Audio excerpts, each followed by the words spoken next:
and welcome back to 30 at 6. Tonight on the show, we have Tierney Davis, who's running for the Board of Education District 2 seat here in Cecil County. Thanks so much for joining us. Thank you, Alison. Thanks for having me. So we should say that you're running unopposed, and Yes. you're running for the seat currently inhabited by Jim Fazzino, who is not seeking re-election. Yes. Tell us about yourself and your connection to Cecil County. Well, as you said, my name is Tierney Davis, and I'm originally from St. Louis, Missouri. I moved here to Elkton in 1999, and I have a son who attends Elkton High School, and I'm a United States Air Force veteran. The last 18 years, I've worked for the Department of Homeland Security, where I've been an auditor and compliance officer, and also a contracting officer. And in that role, I've had opportunities to oversee major contracts that affect the government. I'm running for a seat on the board because I do feel that volunteerism and public service are two of the most important contributions that a citizen can make to his or her community, and I would like to be a part of that and make a difference in Cecil County for all students. What do you feel your experience brings to the job? Well, I believe I'm a consensus builder, and I'm a very analytical person. I've dealt with a lot of complex issues during my time in with the military and also with the federal government, and I do believe I would bring that to my role as a board member, and that I can able to build consensus on issues that affect the entire community and also the entire district. And I will be able to deal with people who have diverse opinions and bring us all together. Why? What do you hope to achieve?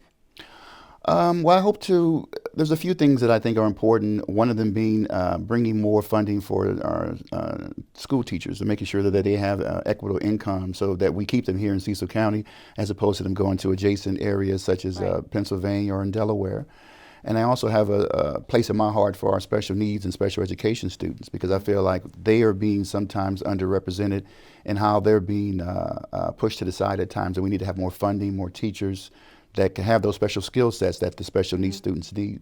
And lastly, I do feel that some of our pre-K, all-day pre-K is a part of the blueprint for Maryland's future, or the Kerwin money, and I do think that all-day pre-K will help our 3- and 4-year-olds become more prepared for kindergarten, which then will help them in middle school and high school and so on and so forth. Something you mentioned in your interview with the Cecil Whig back in January was how a priority for you is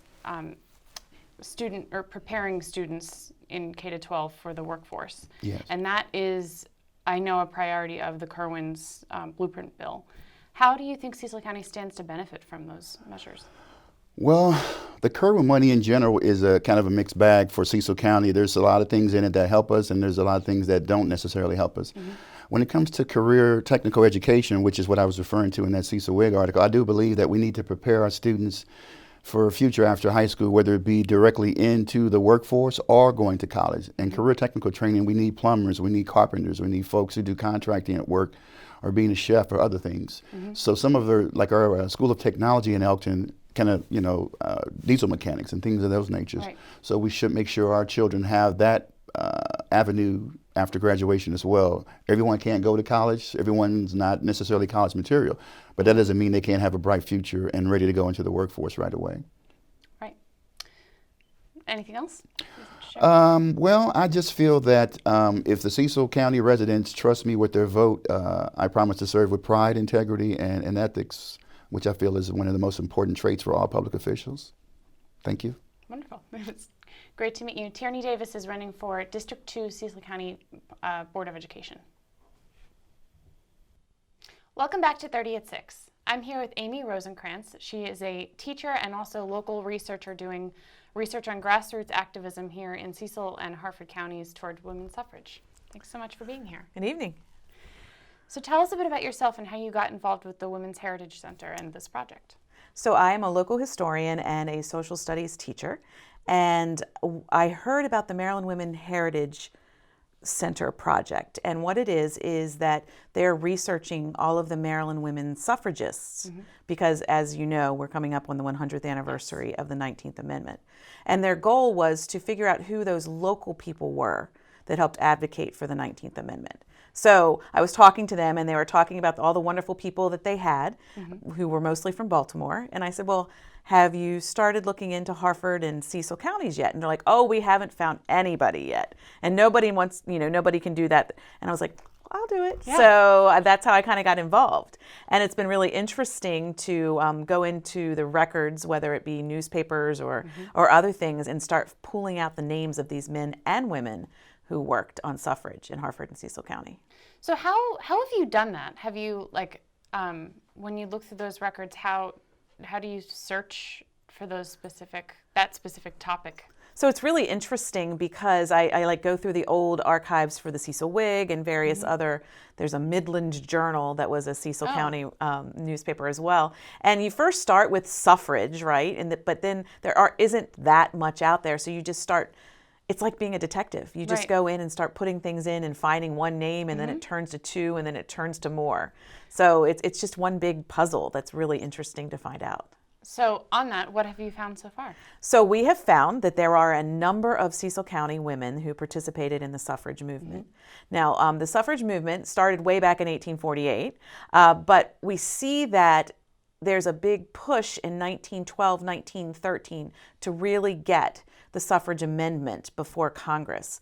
And President Wilson is elected to the presidency in 1912. He's inaugurated in 1913.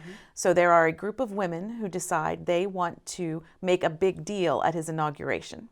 So a number of women, led by a woman named General Rosalie Jones, she created an army, and they decided that they were going to march from New York City to Washington, D.C. and stage a huge parade the day before Wilson's inauguration. So obviously, coming from New York City, south to D.C., guess where they pass through? Elkton. They pass through Cecil and Harford counties.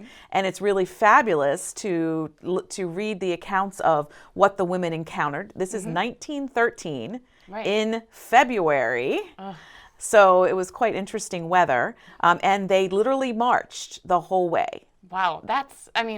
I imagined that was the case, but I hadn't really thought about it. Yeah, they literally marched in February. And they stayed at the Howard House, which is they now did. Minnigan's. When they stopped, it's a really couple of interesting stories about their stay in Elkton. The women were a little irritated afterwards about their stay in Elkton. So they come through Elkton. They stay overnight at the Howard House, which is Minahan's now, right? And there is a woman who was one of the lead suffragettes. She was a young, beautiful woman. She saw herself as the baby of the suffragette movement and suffragist movement. And she wrote an entire column for the Brooklyn Daily Eagle about her entire experience coming all the way through. And she was not very complimentary about the Howard House. What did she say? I can't remember offhand, but she made a couple of comments about people not being very nice to her and the food not being very good. And she puts it in her column, and then about a month later in the Cecil Whig, there is a letter to the editor talking about how rude this woman, Phoebe Hahn, was, how she did not accept their hospitality in the way that it was meant. So it's really interesting. Those kind of stories are the things that pop out that you don't see in your regular U.S. history textbooks. And in doing that, and originally seeing that march from New York down to D.C., then you start picking up in the newspaper articles who the local women are that meet them. Right. So I've been able to pull out a number of different names of women who met them on the march, and then after the march was over, it kind of energized this entire suffragist movement in Cecil County, and they started all of these meetings all across the county, and in every little area of Cecil County, every town, they pop up this new women's club. So I have a number of names that I'm looking for more information on. So why do you think it's so important to research local history and preserve local history? I think that it's really important to preserve local history because it's really the people at the grassroots, at the local level, who are making things happen. We learn in U.S. history about Susan B. Anthony. We learn about Elizabeth Cady Stanton. But they couldn't have done the work that they did if it hadn't been for all the women in the little towns and the little cities all across the United States. Right. So what is the end goal of this project? The end goal of this project is to document as many Maryland suffragists as possible. And it's really all about getting the information out to the local communities and saying, hey, what do you have in your attic? What kind of things do you have in your photo album? For instance, last week I gave a talk at the Havre de Grace Opera House, and I showed a couple of pictures of women that I've already been able to find. And already 2 people said, "Oh, that's my great-grandmother," That's or amazing. "That's my husband's great-grandmother." And we've already found some new pictures of suffragists from Harford County. So I'm hoping we can do the same in Cecil. That is very cool, and I really hope that we get to have you back to talk about I'd- the rest of I'd your love findings. to, anytime. Amy Rosenkrans is a teacher and local historian. Thanks so much for being here. Thank you. Now that spring is upon us, we have Nick Moon here from the Cecil County Parks and Recreation talking about what kind of programs are coming up this spring. Thanks so much for being here. Thanks for having me again, Alison. So, as I said, registration is coming up for a lot of the most popular programs like wiffle ball and lacrosse and kickball. So we'll start with the youngest athletes. We've got wiffle ball, t-ball, which is apparently different from wiffle ball, right? Yeah, I guess it's a little different just because you give them a tee. Oh, But okay. So what I was gonna say you need? just throw the t-ball in there, but yeah, it's wiffle ball t-ball is actually it's interesting because like we just started advertising it. Like again, registration's open, kind of like what you just said, and we actually had some people that reached out to us on Facebook like, is this something you need? Like, why wouldn't they just do wiffle ball? But it's a hugely popular program to get kids. I guess it's a very family-friendly like introduction to sports. You get the kids out and they learn wiffle ball, but parents are just as involved as they want to be. So it's it's an awesome bonding event for them to kind of teach their kids while in a coached environment. Because these are really little kids. This is for these 2 are and little 3. tiny tykes. Yeah. Yeah. So what do folks need to know? So, I mean, for wiffle ball, t-ball, it's really just, if you're interested in getting a kid or your child out and involved in sports, it is potentially the best starting spot for you. You can get your kids out there from 2, up until 5. So there's different age brackets. We have one for ages 2 to 3, so the really little guys and girls, and then a little bit bigger at 4 and 5. But if they just want to get out and get involved, get their kids into something, wiffle ball, t-ball is the best place to start because they don't need any prior knowledge or any experience. They just need to get out there and want to have fun. Nice. So when does that registration start? So registration just opened for that probably within the last week and a half. Okay. And now it'll go up until the first day of April. Cool. So we've got a couple weeks left on it. And I mean, the program last year had a little over about 70 kids, and we're expecting to grow in that. I mean, we've already passed about 3/4 full on our initial registration block for the 2 to 3-year-olds. So it's filling up and people are really excited for it. Are there different locations, or do people play at one spot? So it's all at Calvert Regional Park up in Northeast. A lot of grassy green area. Yeah, so it's just, the kids come in, we set up like the different fields all in the one spot so the parents can see their kids and they can be involved, and then as they go between their practices and games, because they get to learn what they're doing and then they get to actually apply it, which is really cool for them. Especially because seeing your 2 to 3-year-old in like their own team shirt and hat, like they get to do the whole part of actually playing the game. It's really fun. They all get to play in the one set environment. Okay. So that's really cool. So if you're a little older and maybe looking for an introduction to a different sport like lacrosse, we have soft sticks lacrosse. Yep. So tell us about that. So soft sticks lacrosse is basically, as you said, you kind of age through wiffle ball, t-ball. That's like a real first stepping stone. And soft sticks lacrosse is a introduction to lacrosse. So, at age 2 to 3, that's a little young to kind of get them involved. But now that they're up and kind of moving, it's a perfect starting spot to start learning the fundamentals of the sport. And it's really cool because we have multiple coaches who are all either former or current players. Oh, that's great. Yeah. Cool. So it sounds like a lot of younger coaches, or? Yeah, high school and college. So nice. Young enough that they're really good with their kids, and most of them work in our kids program, so they have experience working with younger kids and getting them up and involved and active and excited to play. Yeah. And then some of them have continued on and played like club level at the college. So they have the ability to relate to the kids, but also they're still currently playing. So they're still very in the know and in the sport. Yeah, that sounds like an awesome learning opportunity for someone who's just trying to start out playing lacrosse. And then finally, we have spring kickball. And you said this is part of the Elementary Movers program. What's that about? So the Elementary Movers program is the first year of the program. Spring kickball is actually the last sport of 3 sports. And I mean, I feel like it's the trend of this evening, but It is designed to be an introduction to like organized competitive sports. Okay. So it's a cool spot for kids who are in 4th and 5th grade who may be looking to keep playing and kind of take that next step when they get to middle school to actually get their feet wet. Okay. So in the fall we had soccer, in the winter we had basketball, and now we made it a little bit more fun than we went with kickball. You know, you can learn some basic motor skills, but I mean, who doesn't love kickball, right? Right. So that's after school. Yep. So that's different. So that is that's not also at the park, is it, or is that at the schools? Yeah. Okay. So it's kind of like what we talked about, like getting your feet wet. It's kind of a cool mix of like an after-school program, but getting used to like that after-school setup for sports. So it's 6 weeks long, once a week, so it's kind of light on the time commitment, but each of the schools that are participating, which we've had almost all of the schools across CCPS participate, it's at their school.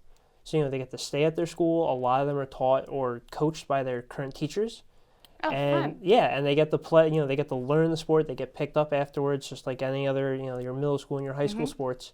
The only difference is at the end of the session, at the end of 6 weeks, they get to participate in this giant tournament, like big play day, where all of the schools come together and play at one time. That sounds like so much fun. Yeah, it's an awesome environment too. I mean, you get to, like, you take, for basketball, we just wrapped that up 2 weeks ago at the college. We had 270 kids. So Wow. 270 kids, their parents, we had grandparents come out, we had, you know, aunts and uncles. So we had all of these people, you know, cheering and supporting, and it's really cool because of the nature of the program of being like, again, kind of getting your feet wet, kind of learning the sport. It's really geared towards supporting the kids. So instead of like the heckling and the, you know, getting really intense about it, it's all about supporting the kids. Yeah, about, like a really positive environment. Yeah, you know, like playing as a team and, you know, working together to score a basket or score a goal, and it's all positive in terms of providing the kids an opportunity to like be excited going into middle school. Yeah, that's awesome. And it sounds like it's a really, like you were saying, because it's after school, it's an easy thing to work into a family's routine. Oh yeah. So how do people sign up for all of this? So for almost all of our programs, we try and make it as easy as possible. They can either call our office number, which is 410-656-5125. Okay. And they can call us, you know, during regular business hours, 8 a.m. to 4:30, and we can get them registered and get them all squared away.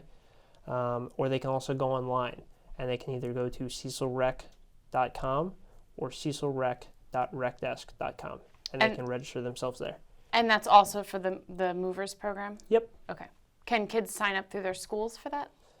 Not entirely. We had that before, but because for the Movers program, there's a limit on the number of kids, because obviously if you have 60 kids on a team, they won't all get to play in the tournament, which is, you know, unfortunate. So we try to keep it as big of a team as possible so we can get as many kids as possible playing, but just, you know, small enough that everyone, when they come to the tournament, they get that experience. So they're able to, you know, work with their teacher to get signed up, but for that, it's all online or over the phone. Okay. All right. So all online or over the phone. Definitely go to the Cecil Parks and Rec website to check out the programs that they've got coming up this spring. Nick Moon, thanks so much for being here. Thanks again, Alison. Hi, I'm Lily, and thanks for tuning into Cecil TV. Today is Monday, March 9th, 2020. Yesterday was March 8th, Women's International Day.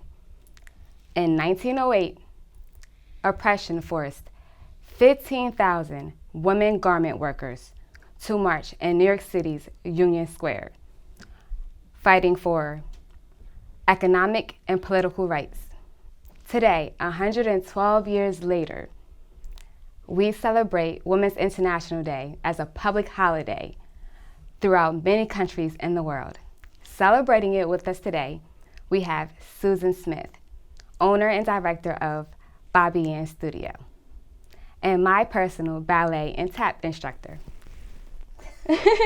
That's ballet, 5th position. Hi, Miss Susie. Thanks for joining us. Hi. How are you doing today? I'm good. How are you? I'm good. I'm so happy to be here. I'm glad you're here. Your mother, Barbara Smith, was the founder of Bobbie Studio. She was also a pioneer in the civil rights movement. Tell us about that.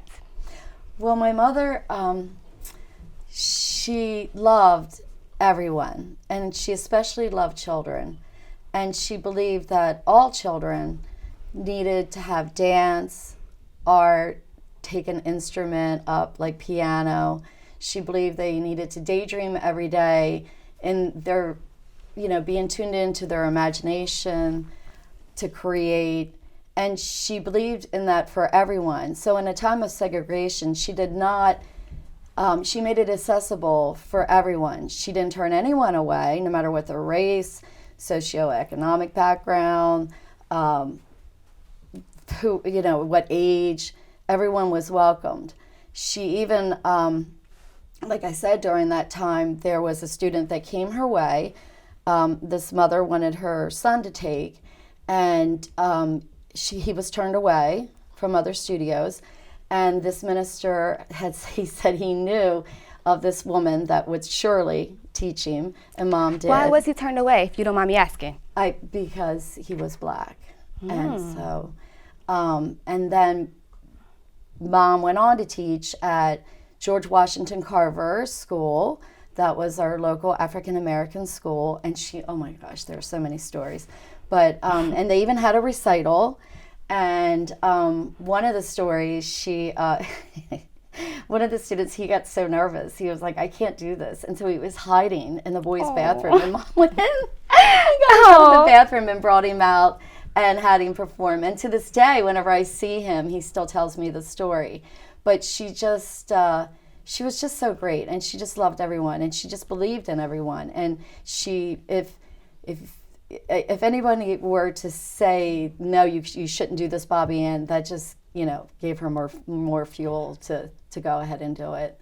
And then my father died in 1976, and we walked into the funeral home, and the first bouquet of beautiful flowers were from her children that she taught at George Washington Carver. Yeah.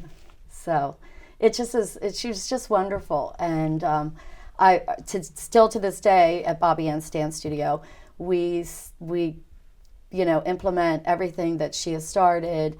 We, believe in every child, and we just make everyone a star and do what we can for that child and for all students of all ages, no matter who you are, where you've come from. We need more great spirits like that in the world. That's wonderful. As a wife, as a mother, as a woman entrepreneur, I know that it's probably hard to balance out all of those things. How do you manage that in your life?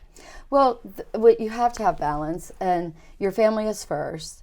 And so, it was crazy, even before I got married, I found myself just working 4 jobs, 7 days a week. I obviously like to be busy. You need a lot of energy. You need the support of your family. And so if you're really super smart, you include them in on as much as you can to incorporate them to help.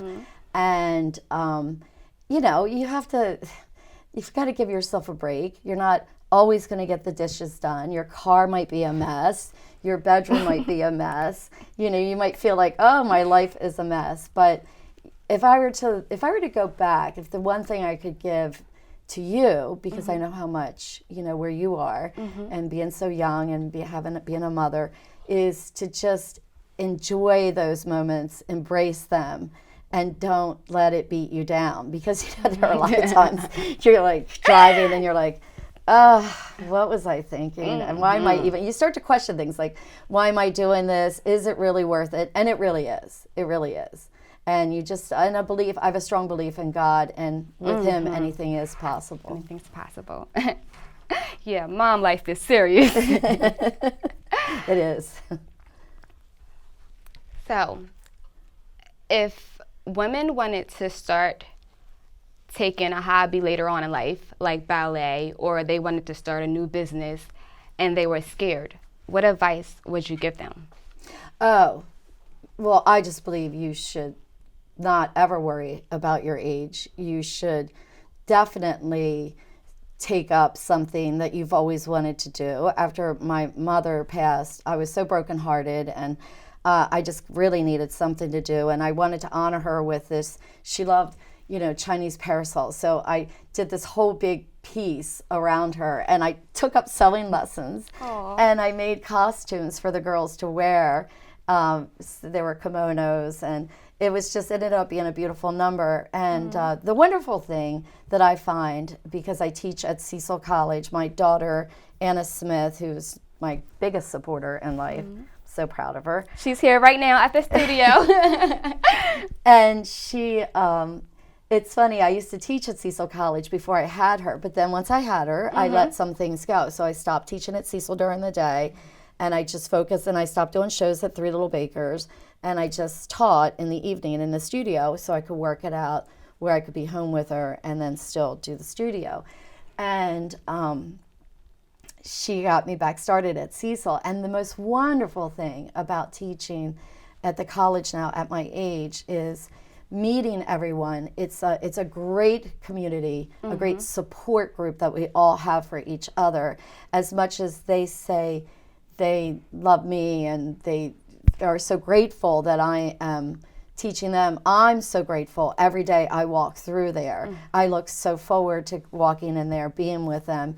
And the two groups that you're in, my adult ballet, my adult tap, I've actually, as you know, I have you performing, and I just think to give you that, because a lot of people think they've reached a certain age and that's over with, and it's just not. And it's just so wonderful. Sometimes you don't feel appreciated, and so when you're at a certain age and you're getting fixed up and you have a costume and you go out and perform and you do this wonderful job and everyone is clapping and they just look at you and they think, oh, they're so beautiful. And it empowers them to want to go out and start something, take a class, take up a sport. And starting a business, that's hard. You do need a lot of support. You need to have things in line and in place. But I would encourage anybody at any age. I always say dance till you can't dance anymore. I pray I'm still dancing in my 90s. Me too. And like I said, with what my mother started, we're celebrating 72 years. And I'm just a really fortunate person to have the family that I have, to have the studio. The children, I love the children so much.